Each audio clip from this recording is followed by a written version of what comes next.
That's a warm welcome, isn't it? No.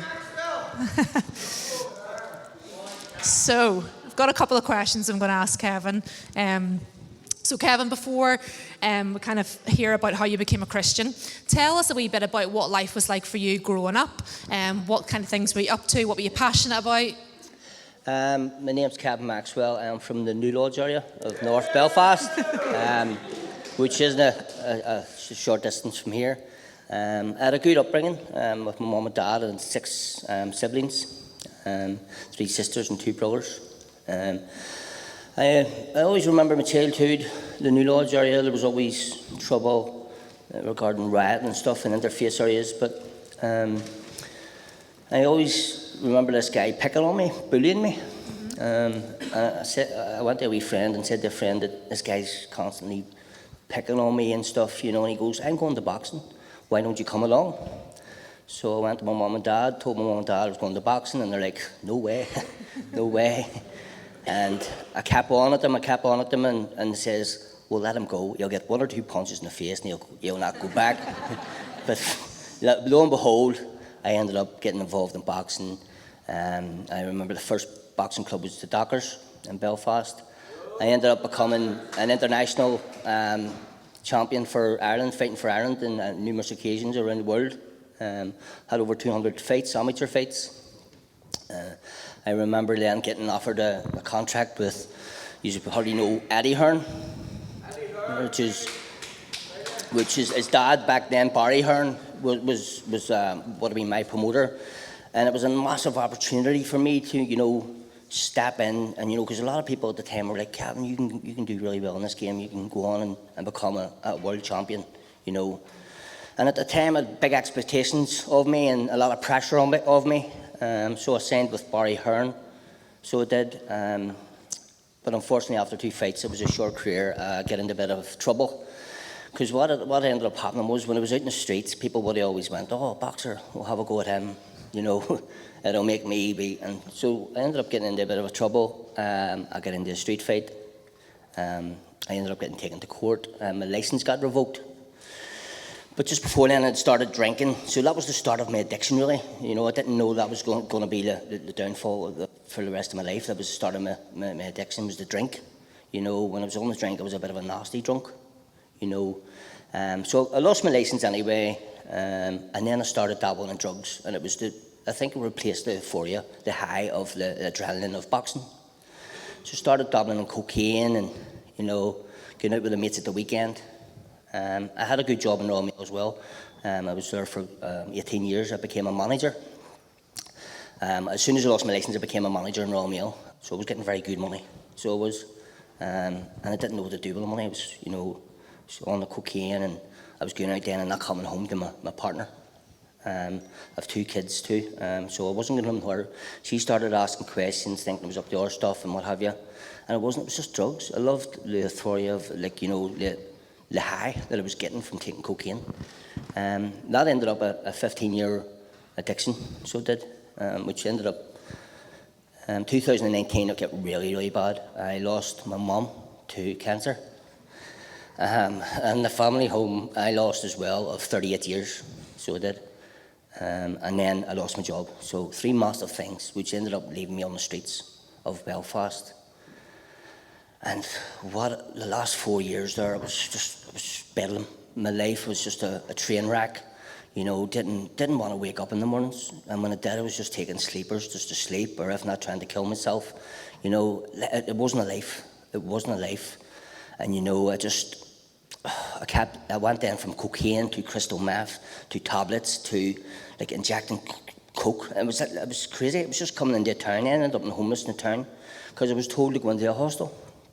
And hostels are bad. I felt safer in the streets. So I run the streets, ended up party to party. 2 years ago, I ended up in hospital. I ended up in the hospital on numerous occasions, but this time I was just like, "Lord, help me. I've had enough." I was tired of that life. I didn't want it anymore. I wanted a new life. And I just prayed to God. I just says, "Listen, if you're real, just please show me where it is. This madness. I don't want it anymore." And so in that moment, like when you're praying to God, what did you know about God at that point? Like, had you grown up in a church? Had your family gone to church? Was there any experience of God? I grew up in a Catholic I came from a Catholic background, but the church, I didn't believe really. Okay. I did not believe in God. But I just prayed that day, and lo and behold, 3 days later, I bumped into Pastor Brian Madden. Wow. God sent a man. Wow. And what happened after that? So I ended up coming into the hub next door to get fed at nights and stuff. And just, it was more so, it wasn't even for the food, it was the company. And to be loved. Because my family had fell away from me, they had to distance themselves. They had to say, like, the family's here tonight, you know, a family's back in my life.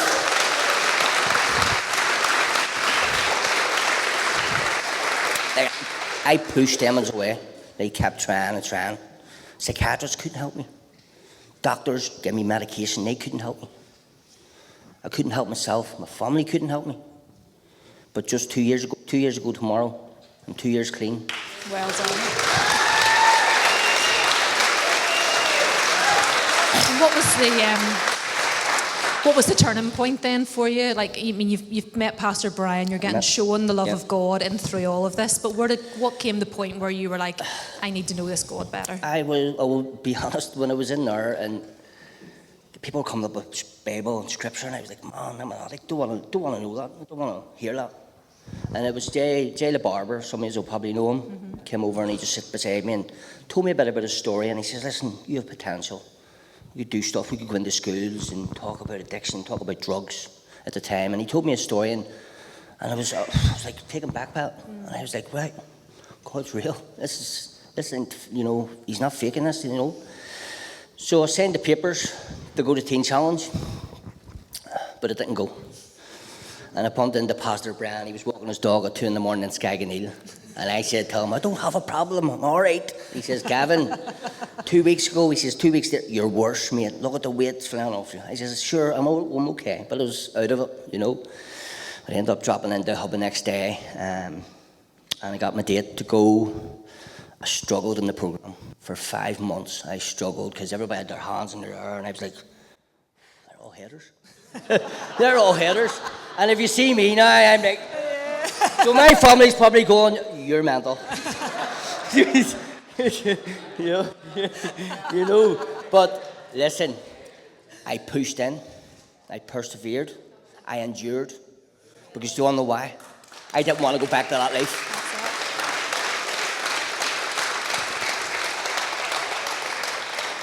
And that's what kept me there. And then after 5 months, I started my own hands going up and seeing people coming back into my life, and I went, wow, this is good. Big burden had just been lifted, and I felt the freedom and the peace, the joy that comes along with it. It's unreal. Unreal. So good. So that you said that was 2 years ago since you've been clean. Yep. You've went through the TeenChallenge program. You've met Jesus. You've put your trust in him. So what does life look like now? Wow. I became a staff member within TeenChallenge. Brilliant. I absolutely love, like, people go to me, how much are you getting paid? That's not to pay for me. The pay is to see people transforming their lives. Absolutely. Amen. Like, I would see it firsthand, guys coming in completely broken, and to be a part of their journey and their transformation. I shared quite a lot of stuff on TikTok and stuff, you know, and just people transform lives. Just by God, just to try and plant that seed for anybody that's maybe thinking, oh, is God real? I'm living proof today that God transforms life. Brilliant, brilliant. Last question for you. So if there's anyone in the room here tonight who hasn't encountered God before, or they've thought like we're all loopers as if they've sat in here tonight, or whatever, what would you say to encourage them to really consider God? Listen, I had a wee woman praying for me for years. For years, prayer is powerful. For years, I walked into her 2 months ago. She couldn't believe me. She was like, wow. But not the outwardly appearance of me. It was the heart and head as well. She could see it. God is so good. So if you're that person, you think, oh, why is he not answering prayer? He will answer prayer in his time. God is good. You know, keep knocking, keep seeking, because he will. Brilliant. Thank you. Brilliant. Thank you so much. Yep. Loved hearing your story. Big round of applause for Kevin.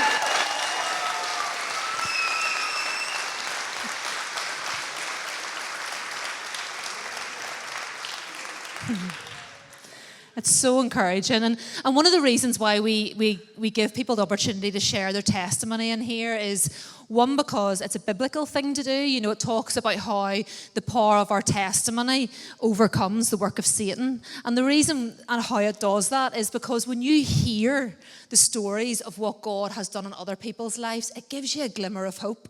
If you're sitting in here tonight and you're wrestling with addiction, or you've maybe came from a broken family, or you think that you've been walking this journey and God hasn't cared for you, He hasn't seen you, He doesn't know you, like, look at Kevin's story. Look at what God has done for him, and everything that He's done for him, He can do for you, because God doesn't change. He's the same that He was yesterday, today, and forever, and He can transform and change your life exactly the way He has done for so many people in this room.